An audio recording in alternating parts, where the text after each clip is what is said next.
BCCI का secretary बना दिया है।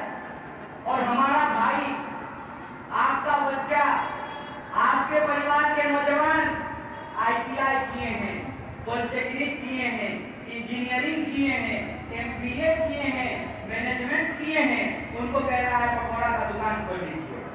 अरे साहब, हम मेहनत लोग हैं, खून पसीने से अपना पेट पालना जानते हैं। हमारे यहाँ एक कहावत कही जाती है कि कुदरत ने 2 हाथ दिया है और 1 पेट दिया है, 2 हाथ की मेहनत की कमाई से 1 पेट को भर लेंगे, हमारे यहाँ बात कही जाती है।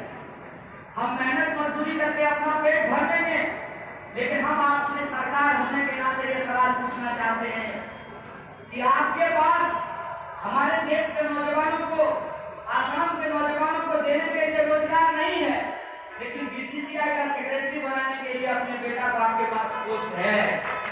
हम कहते हैं कि हमको नौकरी तब मिलेगी जब हम 3 बार कंपटीशन पास करेंगे।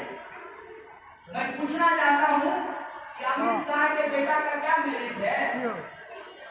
उसको बीसीसीआई का सेक्रेटरी कैसे बना दिया गया है? वो SSC का एग्जाम दिया था, UPSC का एग्जाम दिया था, कैसे उसको बीसीसीआई का सेक्रेटरी बना दिया गया? उसका मेरिट यही है ना कि उसका बाप जो है वो तरीबार हुआ था गुजरात से, इसीलिए उसको बीसीसीआई का सेक्रेटरी बना दिया गया है। और ये सवाल जब मैं पूछता हूँ तो लोग कहते हैं कि आपको डर नहीं लगता। हम बोले डर हमको इसलिए नहीं लगता है कि हम समझते हैं कि वो हमारी जिंदगी अगर देने वाला नहीं है तो हमारी जिंदगी लेने वाला भी नहीं है। ये बात हम नाटक करते हैं कि उनको आसाम की बड़ी फिक्र है। वो कहते हैं कि अगर महाजोट जीत करके आ जाएगा तो आसाम की सामाजिक बनावट बदल जाएगी। आसाम की सामाजिक बनावट बदल जाएगी। उनको शायद आसाम का इतिहास नहीं मालूम है। आपको एक बात जानते हैं, मोदी जी इतिहास में फेल कर गए थे और उनके पास, ये मैं कागज की बात बता रहा हूं, जो डिग्री वो दिखाए हैं मैं उस डिग्री के आधार पर आपको कह रहा हूं। अगर उनको आसाम का इतिहास मालूम होता तो उनको पता होना चाहिए कि ये महान भूमि शंकर देव की भूमि है और अजान शरीफ की भूमि है। उनको पता होना चाहिए कि ये वो इलाका है जो अपनी पहचान के लिए अगर किसी को स्वागत करके, अपने आतिथ्य से उसको अपने घर में जगह दे सकता है, तो अगर उसके पहचान पे हमला होगा तो डंडा उठा करके, बंदूक उठा करके उसको अपनी जगह से खदेड़ भी सकता है। उनको इस बात का इतिहास नहीं मालूम है कि गुजरात से आकर के वो आसाम के लोगों का भला नहीं कर सकते हैं। एक गुजराती गांधी जी थे जो देश को बचा रहे थे अंग्रेजों से। एक गुजराती मोदी जी हैं जो देश को बेच रहे हैं अपने दोस्तों के हाथ में। आपको ये समझना पड़ेगा कि इन लोगों की साजिश क्या है, इनका असल उद्देश्य क्या है। साजिश ये है कि ये आसाम में रहने वाले जो लोग हैं उनको आपस में लड़ा करके अपना सिंडिकेट चलाना चाहते हैं। मैं बराक वैली में था कल और आज ब्रह्मपुत्रा वैली आया हूं। बराक वैली में हमने लोगों से पूछा कि नेताजी लोग यहाँ पैसा कैसे कमाते हैं, तो जनता ने कहा सिंडिकेट से। हमने कहा सिंडिकेट क्या होता है? बोला कोयला का सिंडिकेट होता है, पुष्पों का सिंडिकेट होता है, इधर का माल उधर और उधर का माल इधर जाता है। हम बोले माल उधर का इधर होता है तो देश की जनता, आसाम की जनता को क्या मिलता है? वादे, वो भी झूठे। हर चुनाव में जनता को नेता के द्वारा वादा मिलता है, वो भी झूठा। इसीलिए मैंने आपको कहा कि मैं आपको ज्ञान देने के लिए नहीं आया हूं, मैं बस आपसे पूछने के लिए आया हूं कि 5 साल पहले जो सरकार बदली थी, उस सरकार के बदलने से पूछने के लिए आया कि कम से कम लाल झंडा वाला ईमानदार होता है कि नहीं होता है? हर पार्टी के बारे में देश की जनता को मालूम है। मैं आपके बीच में सिर्फ आपसे बातचीत करने के लिए आया हूं। मैं आपके बीच में आपके साथ अपनी एकता प्रदर्शित करने के लिए आया हूं, अपनी एकजुटता प्रदर्शित करने के लिए आया हूं। मैं आपके बीच में आपके सुख दुख में शामिल होना चाहता हूं, कुछ अपनी सुनाना चाहता हूं, कुछ आपकी सुनना चाहता हूं, इसलिए मैं आपके बीच में आया हूं।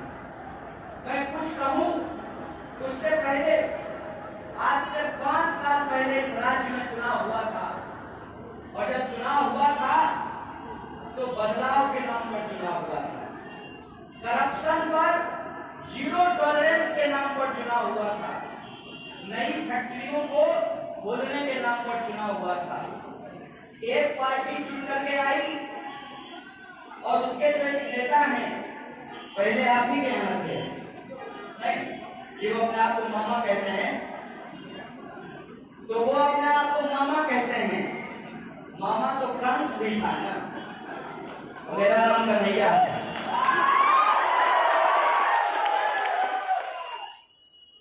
आपने देखा है कि इस राजनीति की सच्चाई क्या है। मैं सिर्फ आपसे ये जानना चाहता हूं कि 5 साल पहले जो वादा किया गया था उसमें से कितने वादे पूरे हुए हैं? पेपर मिल चालू हुआ क्या?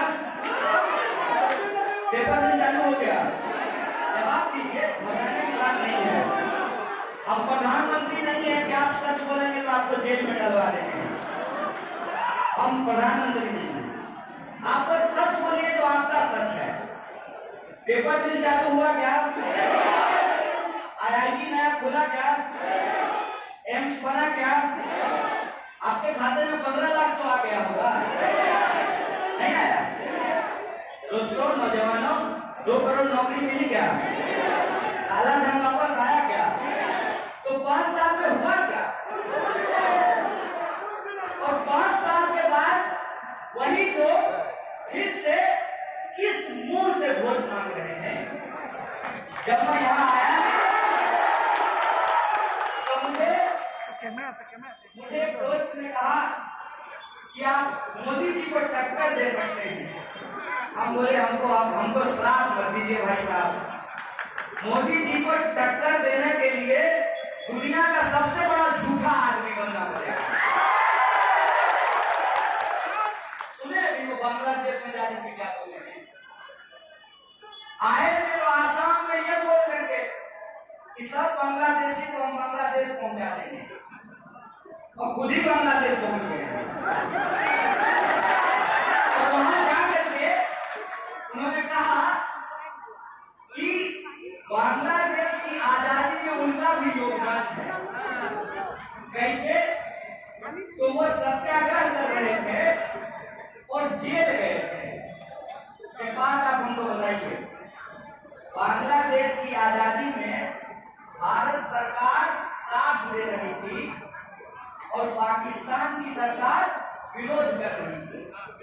तो हमारे मन में ये सवाल आया कि जेल में मोदी जी को कौन डाला? भारत की सरकार डाल दिया था कि पाकिस्तान की सरकार डाल दिया था? झूठ की भी कोई सीमा होती है। कल को तो प्रधानमंत्री अभी बोल सकते हैं कि मैं गांधी यात्रा में शामिल होने के लिए जा रहा था और नेहरू जी ने हमको शौचालय में बंद कर दिया।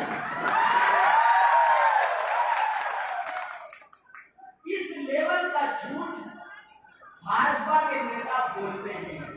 मैं सबसे पहले ये कहना चाहते हैं कि ये धरती शिव और अजान की महान भूमि है। इस महान आसाम की हम जय कहना चाहते हैं, जय आसाम बोलना चाहते हैं।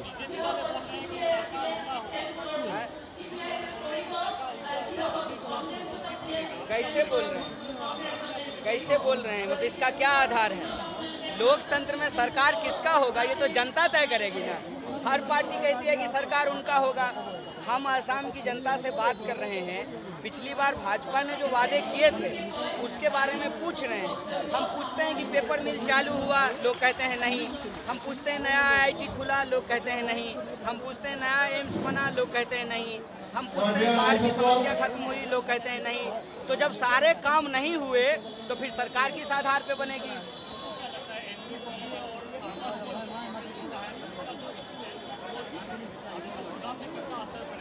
देखिए, वो जो लड़ाई है वो एक जन आंदोलन है, उसका असर कितना होगा ये तो चुनाव के बाद पता चलेगा।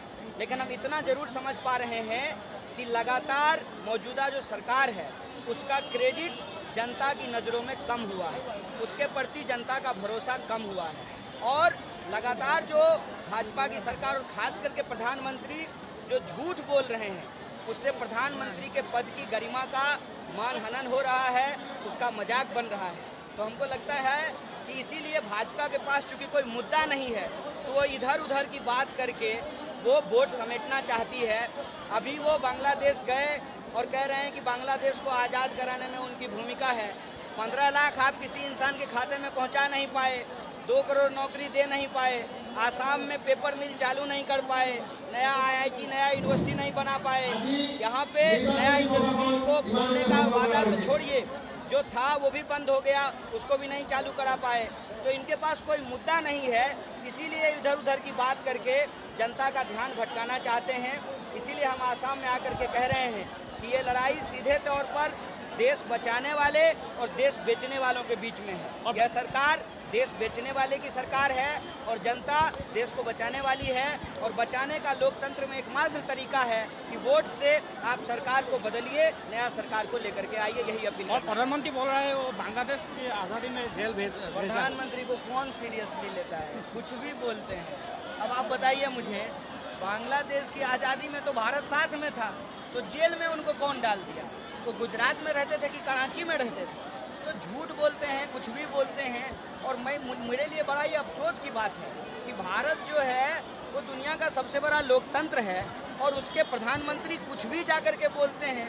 तो मुझे लगता है या तो प्रधानमंत्री को बाहर जाने पे रोक लगाना चाहिए या अपने मन से इनको भाषण देने पे रोक लगाना। और एक बात बोलता था, मामा के बारे में बोलता था। मामा आप क्या था? मामा, अरे भाजपा में मामा, फूफा, मौसा यही तो चल रहा है।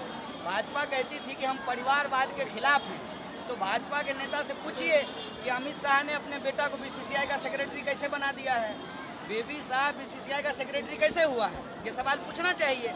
तो जो आरोप भाजपा किसी ज़माने में कांग्रेस पे लगाती थी, आज वो सारा काम वो खुद ही कर रही है। जनता ने भाजपा को इसलिए चुना था कि भाजपा आकर के कोई नया काम कर रही है। नया काम तो कुछ करती नहीं है। अब कांग्रेस कहती है कि हम देश को कांग्रेस मुक्त करेंगे, लेकिन सारे कांग्रेसियों को बीजेपी में शामिल करा ले रही है। इससे कांग्रेस मुक्त कैसे होगा? तो ये कुल फजूल के मुद्दे हैं। असल मुद्दा आज भी जो आसाम का है वो जस का तस पड़ा हुआ है। कनेक्टिविटी जो है उसमें कोई डेवलपमेंट नहीं हुआ है। बराक वैली अभी भी अगर इरोजन हो, भूस्खलन हो तो वो 2-3 महीने के लिए पूरे देश से कट जाता है। बाढ़ की समस्या समाप्त नहीं हुई है। मुझे लगता है कि आसाम की जनता को अपने सवाल पे मतदान करना चाहिए। और ये जो इधर उधर की बात है, मामा बोलें कि फूफा बोलें, प्रधानमंत्री बोलें कि गृह मंत्री बोलें, इन सवालों से ऊपर उठ करके आपका जो हकीकत है, महान आसाम की जो जनता का हकीकत है, उनको उस हकीकत को समझना होगा और वो मिल करके अपने मुद्दे पे जब वोट करेंगे तब सही मायने में जय आसाम होगा। तो यहाँ पर हो गया तो सब बात बोली थी। अरे हम क्या चाहते हैं?